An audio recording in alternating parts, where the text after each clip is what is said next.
Ok les amis, nous sommes en train de regarder la troisième leçon, pour le mois de février du mentorat TIC. Nous traitons spécifiquement de l'approche classique du swing trading.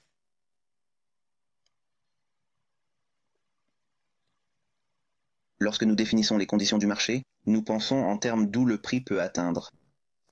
Que ce soit lors d'une hausse ou d'une baisse, c'est la base pour déterminer la direction probable du marché.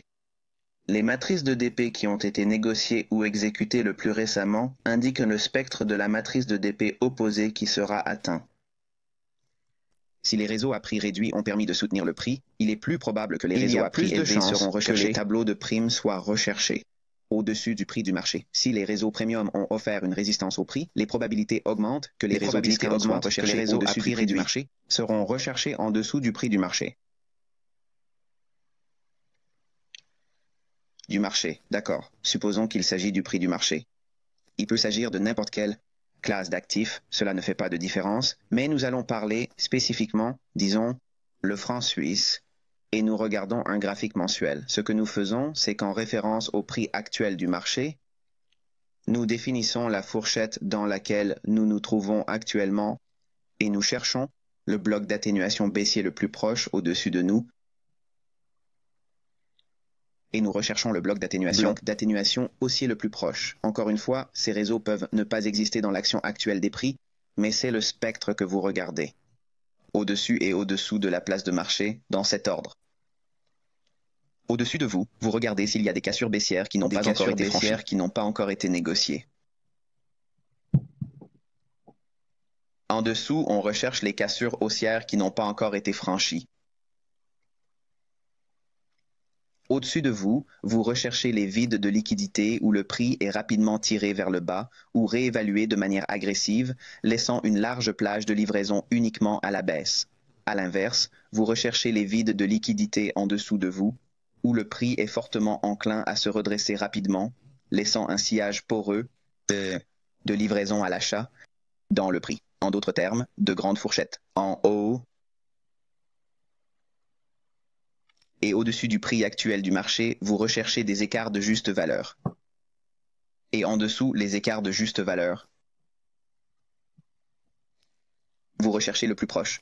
Bloc d'ordre baissier au-dessus de vous. Et en dessous, vous chercheriez le bloc d'ordre haussier le plus proche. Et vous chercheriez les bougies dont les mèches a des sommets à court terme. Toute bougie ayant des mèches au-dessus d'elle, nous noterions les corps de la bougie, parce qu'il y a des liquidités qui reposent juste au-dessus des corps de la bougie. Et en dessous des bougies qui ont des mèches, vous regarderez les corps des bougies, et en dessous, il y aura de la liquidité en dessous. Et il s'agirait respectivement de blocs de rejet, et vous regarderiez l'ancien sommet, ou tout plus bas historique, qui était en dessous de et les anciens bas, ou les anciens hauts historiques, qui sont au-dessus. Encadrement des matrices de DP. Au-dessus du prix du marché se trouve dans le spectre des primes et les tableaux inférieurs au prix du marché. Et le spectre des remises. Ce que vous faites, c'est que vous allez examiner le mois, la semaine, le jour et les 4 heures de la même manière que je le fais ici. Ainsi, lorsque nous parlons de déterminer les tableaux de primes et de déterminer les tableaux de rabais, c'est à cela que nous faisons référence. Voici la matrice des tableaux de PD et chaque tableau au-dessus du prix du marché est le spectre des primes et chaque tableau en dessous de l'action actuelle du marché est le spectre de la décote. Ce que vous recherchez, c'est le côté du marché qui a le plus récemment montré un déplacement. De quel côté le prix s'est-il éloigné? S'est-il éloigné des niveaux de prix de manière agressive? Y a-t-il eu de la vitesse? Y a-t-il eu des fourchettes importantes indiquant qu'il y a eu une poussée massive de la part de l'argent intelligent parce que nous comprenons que cette entité a plus d'argent que nous collectivement, et que c'est elle qui est à l'origine de ce mouvement de l'entreprise. Donc s'il pousse le prix sur ces graphiques à haute résolution, il y a une grande probabilité que cette direction soit au moins négociable dans la même direction. Au moins négociable dans la même direction.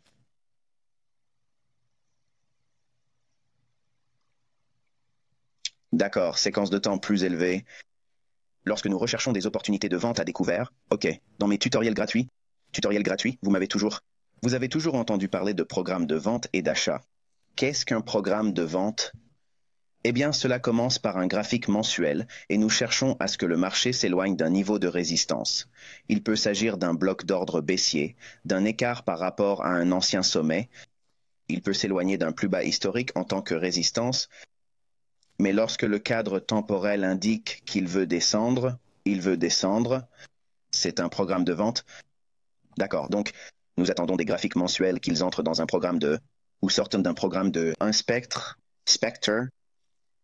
et nous attendons la même chose sur le graphique hebdomadaire. Nous rechercherions donc des réseaux de primes dans le graphique hebdomadaire pour indiquer que le prix veut atteindre les réseaux de décote en dessous de nous. Cela créerait un programme de vente sur le graphique hebdomadaire. Cela se poursuit sur le graphique journalier.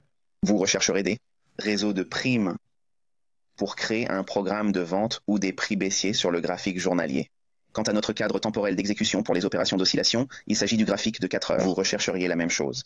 Sur le graphique de 4 heures, vous recherchez des tableaux de primes pour voir si le prix rejette ou résister à la hausse et s'étendre à la baisse. Recherchez le spectre des prix réduits, les réseaux PD. Ainsi, pour les conditions idéales de vente à découvert et les opportunités, nous cherchons à aligner les données mensuelles, hebdomadaires, journalières et sur 4 heures avec le prix qui s'éloigne des réseaux de PD Premium.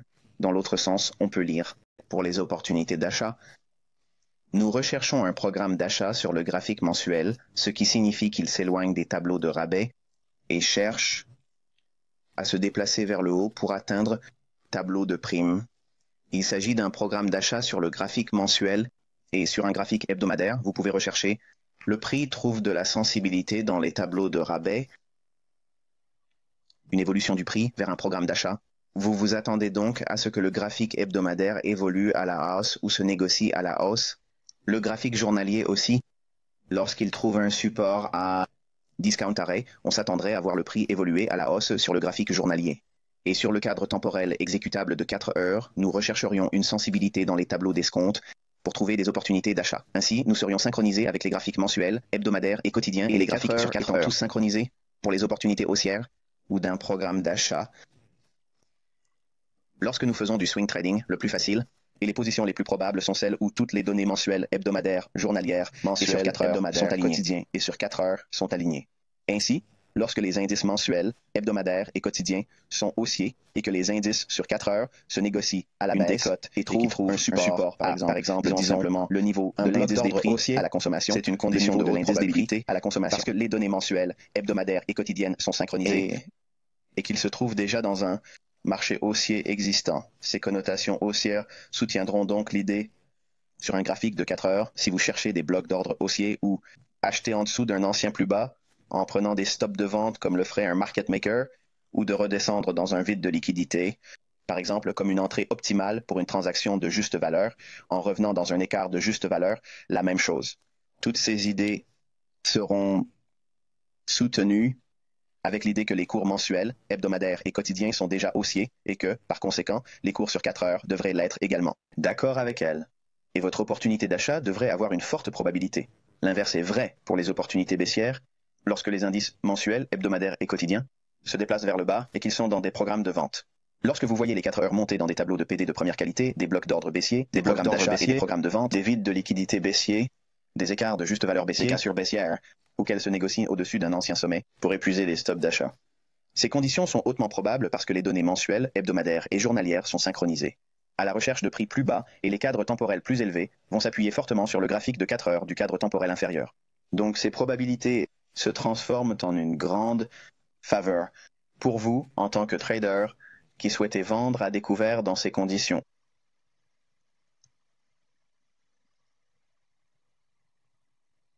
Ok, donc pour l'approche classique du swing trading, le concept général est ce à quoi nous allons nous référer ici. Maintenant, je vous ai donné un exemple d'idée. Et je vous donnerai en outre des fichiers PDF en outre qui vous donneront différents scénarios qui décrivent vraiment tout sous forme d'organigramme. Ainsi, certaines conditions vous conduiront à certains points de décision. Et une fois que vous avez atteint ces points de décision, vous devez attendre que le prix confirme ou infirme l'opportunité, ou infirmer l'opportunité. Mais par exemple, pour ce simple classique, que nous décrivons ici, le marché est déjà prédisposé ou prêt à négocier à la hausse sur une période plus longue. Cela pourrait être déterminé par votre analyse sous la forme d'un examen des taux d'intérêt saisonniers. Il est évident que vous devez toujours tenir compte de ce facteur dans vos transactions. Rapport sur l'engagement des traders ou des données. En d'autres termes, les grands opérateurs commerciaux sont-ils net long sur le franc suisse? Et si c'est le cas et que leur tendance de leur programme de couverture indique qu'ils achètent à long terme et qu'à chaque fois qu'ils passent à une position nette longue ou s'ils réduisent agressivement leur position courte, ils ne sont pas en mesure d'acheter des devises.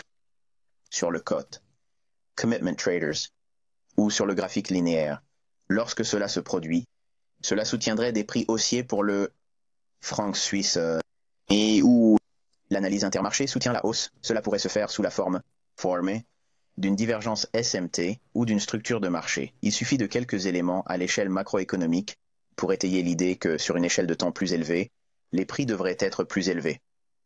Il n'est pas nécessaire d'avoir tous les éléments d'un accord, il suffit d'un petit échantillon de quelques éléments dans les accords, en supposant que la direction du cadre temporel supérieur devrait être haussière. Lorsque vous avez quelques éléments en votre faveur qui indiquent que c'est le cas, et au moins les taux d'intérêt, je pense que c'est la probabilité la plus élevée d'un élément en votre faveur. Donc si vous avez taux d'intérêt, par exemple le différentiel de taux d'intérêt, par exemple tout récemment dans notre mentorat, nous avons indiqué que le dollar néo-zélandais et le dollar australien, en raison de leur taux d'intérêt, sont les plus élevés parmi toutes les autres monnaies et tous les pays du monde qui sont échangés sur le marché d'échange. Le Forex, le différentiel entre ces monnaies et les autres monnaies, elles ont le taux d'intérêt le plus élevé. Par conséquent, le rendement sera plus élevé pour ces pays dans leur monnaie. Ainsi, plus de personnes seront susceptibles d'acheter ces devises que de les vendre en raison du différentiel entre les taux d'intérêt disponibles. Mais supposons pour l'instant que nous soyons déjà arrivés à quelle que soit combinaison de conditions que vous utilisez pour employer votre cadre temporel supérieur. Fondamental, j'utilise mes doigts pour faire des citations ici, votre perspective fondamentale sur le prix sur un horizon temporel plus élevé et qu'elle est en accord avec une mesure de l'analyse intermarché qui soutient cette tendance haussière.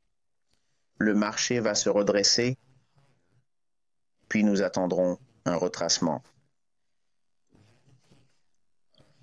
Nous les conservons jusqu'à ce que le retracement porte ses fruits. Une fois que ce retracement se produit, nous avons alors la scène pour que la configuration se produise. En d'autres termes, nous avons une condition sur le marché qui souligne la tendance haussière à long terme, puis nous attendons que les marchés qui présentent ces conditions, nous voulons les voir se redresser. C'est le type de négociation qui a le plus de chances d'aboutir. Lorsque le marché se redresse ou qu'il se déplace, comme un mouvement de prix impulsif, il s'éloigne d'un niveau de prix spécifique. Il s'agit peut-être d'un niveau pour lequel nous anticipions un port ou pour lequel nous attendions un ancien plancher afin de ne pas voir d'autres baisses de prix. Nous sommes peut-être à la recherche d'un achat en costume de tortue, en d'autres termes, d'une fausse cassure en dessous d'un ancien bas, mais nous ne voulons pas vraiment acheter cela pour l'instant. Nous n'avons pas encore acquis la confiance nécessaire, ou nous ne sommes pas aussi perspicaces dans l'action des prix que nous l'aurions espéré à notre stade de développement actuel. Nous allons attendre, puis voir si le prix va nous donner des indices et de la confiance, que le cours a atteint son niveau le plus bas et qu'il s'est arrêté avant de repartir à la hausse. Lorsque cette hausse se produit, nous attendons simplement un retracement. Une fois que ce retracement se produit, vous avez alors un stade où le marché met en place une condition qui vous permet d'entrer sur le marché. Il y a donc une condition d'abord, puis il y a l'étape de la prise de position, puis l'exécution. Quand le marché s'étend vers des prix plus élevés, c'est ce que vous essayez de gagner. Ainsi, la procédure normale consiste à chercher à obtenir des prix plus élevés. Consiste à rechercher un marché prédisposé à monter. Des idées macroéconomiques à plus long terme sous-tendent l'idée que le marché devrait être plus élevé. Le marché doit d'abord se redresser. En d'autres termes, il doit se déplacer. Le marché crée une impulsion de prix. Lorsque cette impulsion se produit, nous attendons le retracement. En d'autres termes, par exemple, nous observons le marché et nous pensons que le franc suisse devrait se redresser à partir de ce point d'origine. Lorsque nous voyons les prix plus hauts, nous savons qu'il y a un déplacement. Nous avons donc un mouvement de prix impulsif. Maintenant, pendant toute la durée de ce rallye, le public, les traders moins informés ou les traders réactionnaires vont s'acharner sur ce phénomène. Nous ne faisons pas cela, nous attendons. Nous attendons les conditions du marché. pendant que le marché se redresse là où il pourrait offrir une résistance. Et cela va se faire sous la forme de tableaux de primes. En d'autres termes, il pourrait s'agir d'un bloc d'ordre breaker, un bloc d'atténuation, un vide, un écart de juste valeur, un ancien haut, un ancien bas, quelque chose dans ce sens que nous attendons et que nous prévoyons que le marché commence à plafonner et qu'il finisse par nous donner un retracement. Nous n'essayons pas de chronométrer le retracement. Mais pendant ce petit retracement, s'il s'agit d'un graphique mensuel ou hebdomadaire, cette zone rouge de retracement pourrait être une opportunité de contre-tendance. Une opportunité de contre-tendance. Je n'enseigne pas cela pour le swing trading, mais ces idées vous seront données en août. En août, pendant la partie PDF de notre temps passé ensemble. Vous aurez donc un moment pour effectuer un swing trade à contre-tendance. Et ce sera essentiellement pendant cette période qui est représentée graphiquement dans le mouvement en rouge. C'est là qu'il faut prendre des positions courtes. Mais nous cherchons avant tout des entrées longues à forte probabilité. Lorsque le retracement se produit, nous recherchons des niveaux spécifiques, des niveaux de prix spécifiques, des niveaux de prix spécifiques, des niveaux de prix spécifiques, des niveaux de prix spécifiques, à partir desquels nous attendons et anticipons des opportunités d'achat à la hausse. Pendant ce retracement, nous chassons. Nous recherchons des éléments qui s'alignent pour que nous soyons en phase avec l'analyse. Analyse à long terme à laquelle nous sommes parvenus et selon laquelle nous pensons que l'horizon temporel supérieur sera en hausse ou haussier par rapport à la situation actuelle. Et finalement, le prix, nous anticipons cette portion, ce sera le mouvement d'expansion. En d'autres termes, cette partie est où le prix atteint un niveau de résistance plus élevé d'une sorte ou d'une autre. Notre rayon d'action est défini par notre point d'origine et le plus haut à moyen terme, avant le retracement. Une fois que vous avez identifié ces deux marqueurs, tout ce que vous faites, c'est de définir cette fourchette en termes de décote par rapport à la prime. Définie en termes de décote par rapport à la prime. Tout ce qui se trouve en dessous de ce sommet, jusqu'au point d'origine, sera désigné comme la matrice du tableau de la décote et de la prime. À l'intérieur de cette fourchette, vous allez rechercher tous les éléments que nous avons recherchés et cartographiés pour la matrice. Matrice. La première chose à rechercher est la suivante. Y a-t-il des blocs d'atténuation? Y a-t-il des cassures haussières? Y a-t-il des vides de liquidité? Y a-t-il des écarts de juste valeur? Y a-t-il un bloc d'ordre haussier? Y a-t-il des bougies dont la mèche est longue? De sorte que nous pouvons nous attendre à ce que le marché recherche des liquidités sous le corps de ces bougies? Enfin, quel est le creux ultime? Où existe-t-il un sommet historique sur lequel nous pourrions trouver un soutien? Toutes ces idées seront examinées dans le cadre de l'élan d'impulsion, depuis le point d'origine, jusqu'à l'impulsion qui atteint un sommet à moyen terme juste avant de se rétracter. À l'intérieur de l'impulsion, nous recherchons tous ces tableaux de PD sur une base de rabais. Nous cherchons à déterminer les niveaux qui indiqueraient une forte probabilité d'achat ou les endroits où nous verrions un flux d'ordres institutionnels intervenir et recommencer à faire monter les prix. Une fois que vous avez fait cela, vous avez déjà défini ce que vous recherchez, vous saurez quel effet de levier sur les prix vous recherchez, et c'est ainsi que l'on établit la matrice du tableau des remises.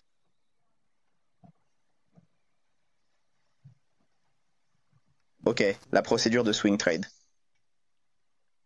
D'accord. Ce que vous allez faire, c'est que sur le plan mensuel et hebdomadaire, vous recherchez le profil du marché sur 9 à 18 mois. Le profil du marché sur 9 à 18 mois. Sommes-nous dans un environnement tendanciel ou dans une consolidation à l'intérieur d'une fourchette? Et si nous sommes dans une consolidation, ce que vous recherchez, c'est un marché qui quitte la consolidation de manière agressive. En d'autres termes, il sort d'une petite fourchette de négociation et se dirige agressivement vers le haut. Sur un graphique mensuel ou hebdomadaire qui montre qu'il y a un déplacement, il faut commencer à suivre ce marché parce qu'il va très probablement vouloir suivre une tendance. Et nous devons être à l'affût de ces opportunités.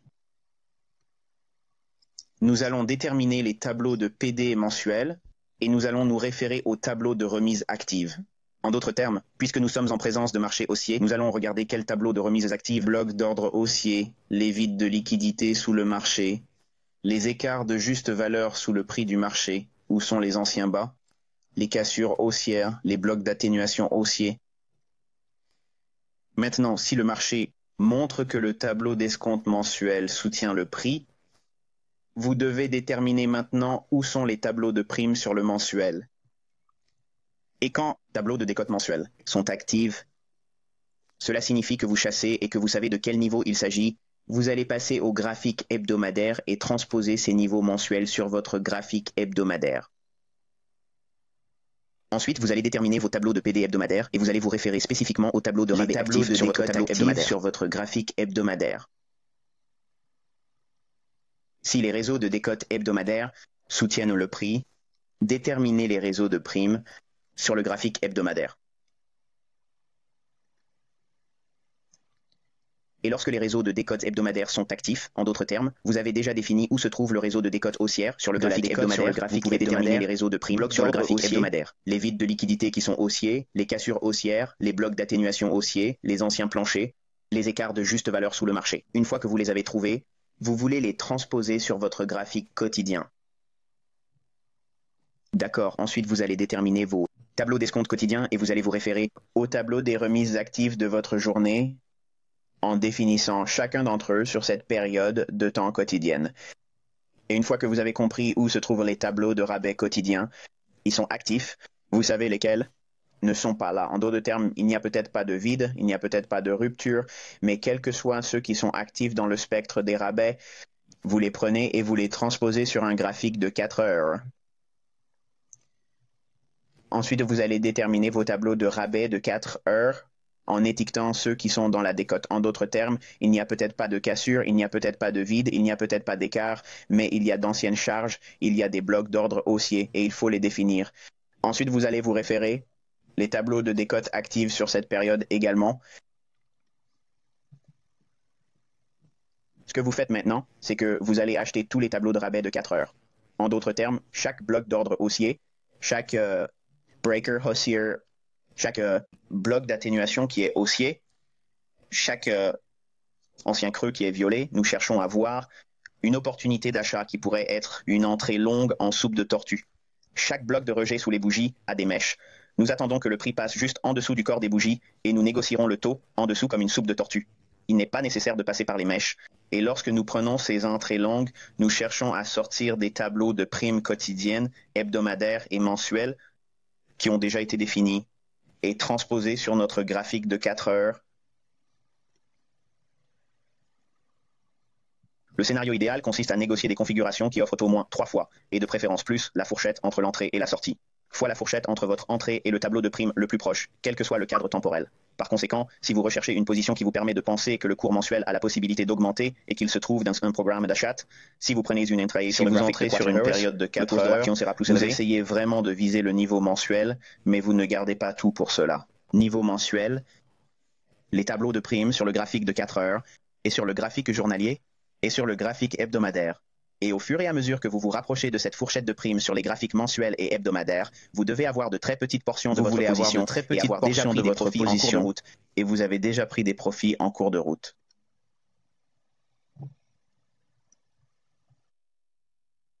Protocole d'échec de la configuration. Maintenant, si la configuration d'achat sur le tableau d'escompte de 4 heures échoue et que le trade se solde par une perte, ne vous inquiétez pas, ne vous affolez pas et ne paniquez pas. OK, tout ce que vous allez faire, c'est de chercher un tableau de prix plus bas pour acheter. Un tableau d'escompte de 4 heures plus bas pour acheter. Si le graphique de 4 heures n'a plus de tableau de rabais pour acheter, vous allez vous référer au tableau de rabais quotidien, hebdomadaire et mensuel pour acheter à un prix plus bas. Au niveau du tableau de rabais le plus bas, vous achèterez à la taille de la position de la transaction initiale ou la transaction précédente qui a échoué et que vous venez d'utiliser. Vous n'essayez pas de récupérer tous les capitaux perdus lors de la transaction suivante. Cela peut prendre quelques opérations pour récupérer cette perte. Ne vous précipitez pas, ne forcez pas.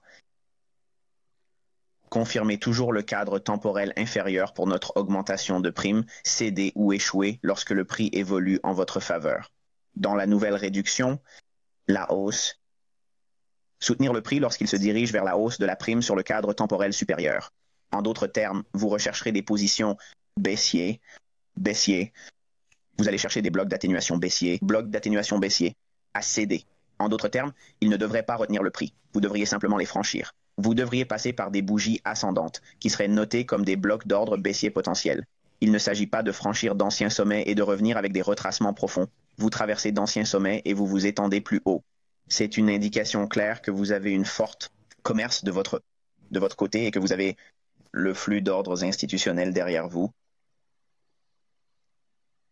Très bien, examinons la progression du swing trade. Disons par exemple qu'il s'agit d'un graphique mensuel. D'accord.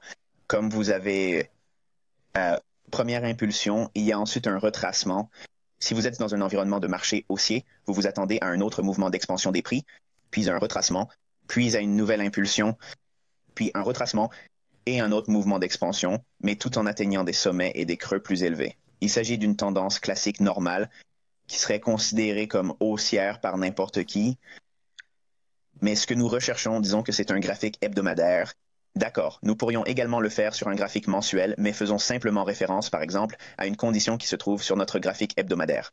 Si nous regardons le premier mouvement d'impulsion à gauche, à l'intérieur de cette impulsion, notre graphique quotidien peut avoir un mouvement d'impulsion plus faible avec un retracement profond et un autre mouvement d'expansion secondaire. Vous ne le verrez pas sur le graphique hebdomadaire, mais si vous décomposez l'élan d'impulsion du graphique hebdomadaire et que vous regardez plus en profondeur, vous verrez parfois deux étapes sur le graphique quotidien. La phase d'expansion, qui se produit plus tard dans cet exemple. À l'intérieur de ce mouvement d'expansion, on voit la même chose si c'est un graphique journalier. Nous regardons à l'intérieur de ce mouvement d'expansion, à l'intérieur de cela sur un graphique journalier. Parce que le prix est fractal, vous verriez par la suite de plus petite, un mouvement d'impulsion, un retracement, un mouvement d'expansion. Et l'impulsion qui se produit sur le côté droit de nos graphiques ici, à l'intérieur de cette impulsion, s'il s'agissait d'un graphique hebdomadaire, un graphique journalier qui pourrait avoir un mouvement d'impulsion, un petit retracement quotidien, puis un mouvement d'expansion. Le deuxième ou dernier mouvement d'expansion sur un mouvement de prix plus important. À l'intérieur de ce mouvement d'expansion, il y aura des mouvements d'impulsion plus petits avec des retracements et un cadre temporel plus bas. Un cadre temporel plus bas, de temps plus bas. Tout dans le prix est donc fractal. La toute première, swing d'impulsion sur le journalier, qui aurait une plus petite impulsion de retracement et d'expansion. Et ensuite, l'expansion de l'oscillation du prix sur les graphiques quotidiens aurait en elle-même une plus petite impulsion de retracement et d'expansion. C'est ce que l'on peut voir sur le graphique de 4 heures.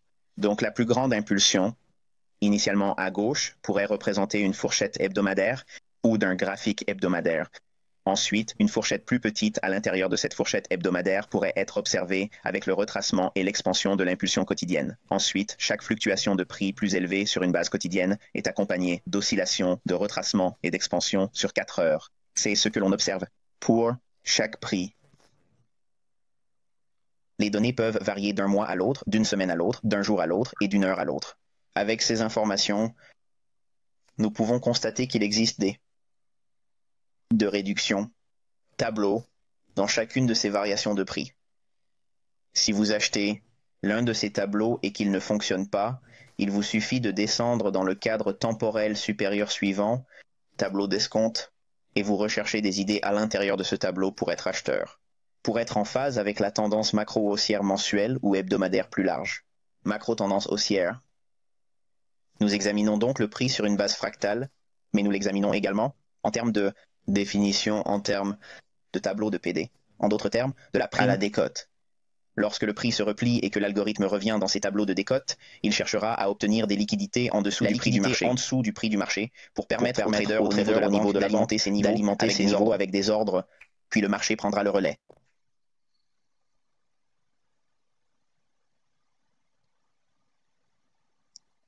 D'accord. Pour les marchés baissiers, le concept général est que nous avons un marché qui est prêt ou prédisposé à négocier à la baisse sur un horizon de temps plus élevé. Là encore, j'utilise les mêmes définitions que pour les conditions de marché haussière. Il peut s'agir d'une tendance saisonnière qui suppose que le marché devrait être baissier ou que la classe d'actifs que vous négociez devrait connaître une activité de prix baissière de façon saisonnière, à long terme et constante, ce qui se répète beaucoup plus souvent qu'il ne le fait. Les transactions à la hausse. Cette tendance saisonnière devrait avoir une influence sur les prix. Ce n'est pas une panacée, ce n'est pas la panacée tout court, mais nous l'utilisons comme une idée de soutien, ou comme je l'ai dit, une feuille de route, si vous voulez. De toute évidence, les taux d'intérêt sont un facteur décisif au niveau macroéconomique. Et peut-être l'engagement des négociants, leurs positions commerciales sont fortement à découvert net, et nous recherchons donc ou qu'ils se sont couverts au cours des 6 ou 9 derniers mois.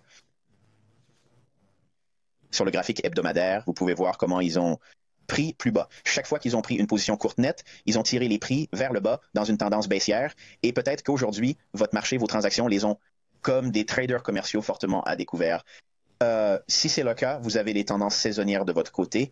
Vous avez aussi les taux d'intérêt qui tirent les prix vers le bas.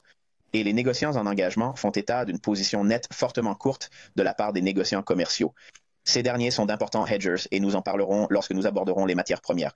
L'analyse intermarché confirme également cette idée. Il s'agit de la structure du marché institutionnel. C'est la divergence S&T, ces idées. Le marché va baisser et s'éloigner de son point d'origine. Il se peut que nous ayons déjà prévu ce mouvement de baisse ou que nous soyons surpris par ce mouvement. Cela ne fait aucune différence. Nous recherchons un déplacement et l'impulsion de l'oscillation du prix. C'est ce qui éloigne le prix d'un niveau que nous avons soit attendu à la baisse ou, encore une fois, si nous sommes surpris par quelque chose que nous n'avions pas prévu, nous devons nous demander ce qui se passe ici. Va-t-il y avoir un retracement? Le marché s'engage dans le retracement, et si nous regardons un cadre temporel plus élevé ou si quelque chose change que nous n'avions pas remarqué auparavant, ou s'il s'agit d'une paire qui vient juste d'attirer notre attention, nous voyons l'impulsion de la fluctuation des prix, et maintenant nous avons le retracement. Nous attendons ou anticipons le mouvement d'expansion des prix, et c'est là que nous cherchons à faire des profits. Mais nous devons aller sur le marché pendant ce retracement. Ce retracement, nous allons étudier les prix et les définir en termes de tableau de PD, de tableau de DP. Nous revenons donc au point d'origine et au creux à court terme auquel nous avons vu. Le prix a rebondi, ce qui a permis à ce retracement de porter ses fruits. Nous prenons le plus bas à court terme et remontons jusqu'au point d'origine que nous définissons en termes de matrice de la prime PD. En d'autres termes, c'est là que se trouvent tous les blocs d'ordre baissier, vide de liquidité baissier, rupture baissière, bloc d'atténuation baissier, écart de valeur baissier, les anciens sommets à vendre et les blocs de rejet, qui sont des bougies dont la mèche est longue, et nous cherchons à vendre juste au-dessus des corps des bougies quand nous sommes baissiers.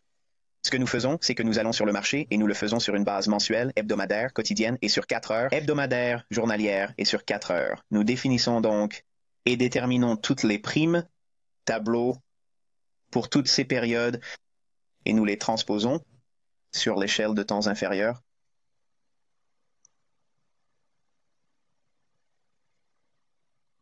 D'accord, la procédure de swing trade. Encore une fois, vous allez déterminer le profil de marché de 9 à 18 mois. De préférence, vous voulez voir le prix sortir d'une consolidation, ne pas être dans une fourchette. Il faut qu'il veuille suivre une tendance. Plus le marché est susceptible d'être orienté à la baisse, plus il est probable qu'il soit orienté à la baisse. Plus la prime est basse, plus vous avez de chances d'obtenir une bonne opération à court terme. Vous allez déterminer les tableaux de PD mensuels et vous allez vous référer aux tableaux de primes les plus actifs qui sont allés sur un graphique mensuel. Nous sommes-nous récemment éloignés de ce point d'origine? S'agissait-il d'un bloc d'ordre baissier? S'agissait-il d'un ancien sommet? S'agissait-il d'un ancien plus bas historique qui faisait office de résistance? Quel était le cadre à l'origine de ce mouvement? Et si les tableaux de primes mensuels résistent au prix, nous déterminons maintenant les tableaux de décote sur le graphique mensuel. En d'autres termes, jusqu'où le prix doit-il descendre? Et lorsque les réseaux de primes mensuels sont actifs, en d'autres termes, nous avons défini ce qu'ils sont sur les niveaux mensuels, nous déplaçons ces niveaux sur le graphique hebdomadaire. Ensuite, nous appliquons la même chose que pour le graphique hebdomadaire.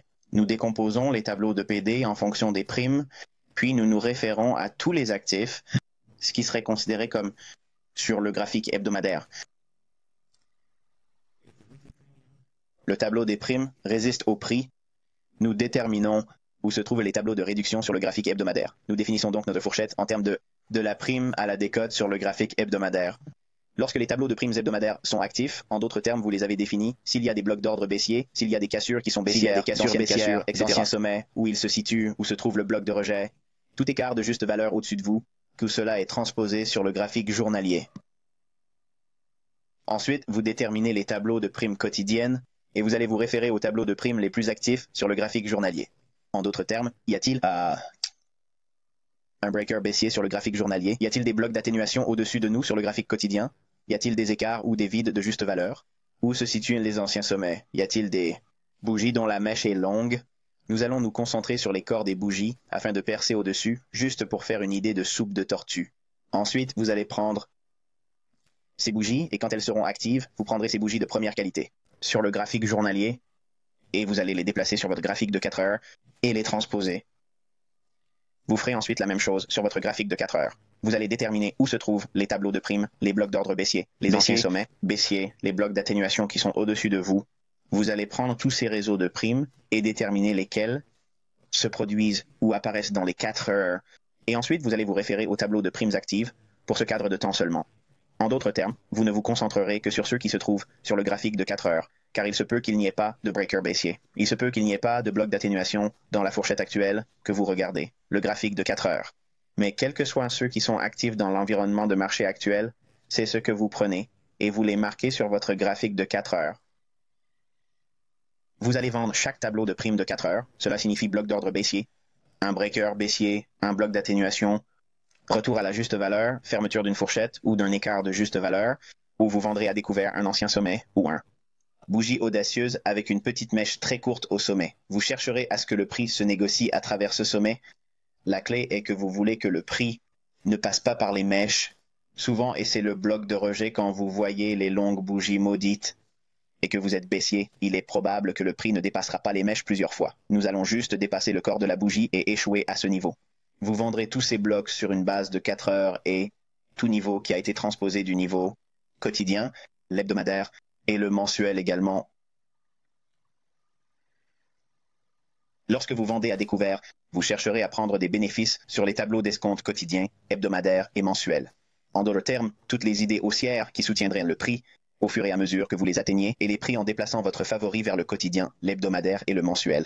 Vous allez vous retirer à mesure que vous les atteignez et plus vous atteindrez mensuel et hebdomadaire. De la fourchette de rabais sur ces périodes, il est moins probable que le prix continue à baisser et vous voulez être à votre plus petite partie de vos transactions. À ce moment-là, vous ne voulez pas conserver votre plus grande part à ce moment-là, car si le prix se rétracte ou s'inverse complètement, vous rendez beaucoup de profits ouverts et ce n'est jamais amusant. D'accord, vous allez chercher à négocier des configurations qui offrent au moins 3 fois, de préférence plus, que la fourchette entre votre entrée et le tableau d'escompte le plus proche sur tous les cadres temporels. En gros, vous définissez votre rapport risque-récompense. Au moins pour $1 de risque, vous essayez de gagner $3 ou plus. De préférence, il faut chercher des scénarios entre vous et moi. Vous devez chercher des choses qui ont un rapport risque-récompense de 5 pour 1.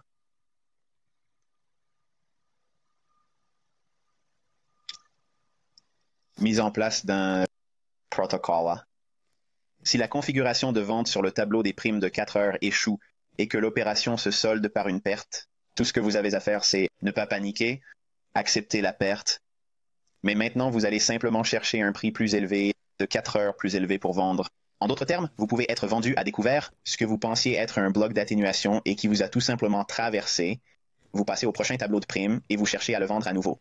Encore une fois, nous nous concentrons sur les conditions mensuelles, hebdomadaires et quotidiennes qui sont baissières. Donc, si nous exécutons sur une période de 4 heures, il se peut que vous soyez arrêté sur votre transaction initiale. Ce n'est pas toujours le cas, mais cela arrive parfois. Dans ce cas, il vous suffit de passer à l'échelon supérieur. En d'autres termes, il peut y avoir un bloc d'ordre baissier vers lequel il faut passer. Il se peut qu'ils doivent passer par un ancien sommet. Chacun d'entre eux.